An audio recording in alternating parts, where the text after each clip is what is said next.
Inderdaad. Super hoor. We doen 140 hoor. Ik ben heel bescheiden.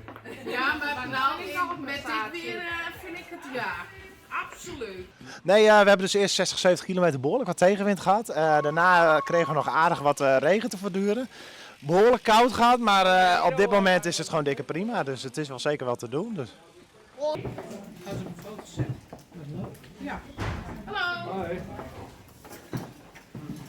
Nog een beetje warm gehouden, ja? Wat hogere cadans trap, hè? Ja, inderdaad. Hoeveelste keer doet u voor u mee met deze rit? Voor mij de 9e keer. Hij is ook voor de 9e keer dat ze hem organiseren.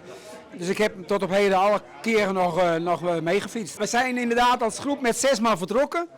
Ja, we tellen er nu nog maar 5, hè? Dus 1 is weer teruggegaan naar huis. Ja. De rit is zwaar, kan ik daaruit opmaken. Ja, die is redelijk zwaar. Ja. Er staat veel wind. En vooral tijdens een regenbui, dan waait het extra hard. Hè?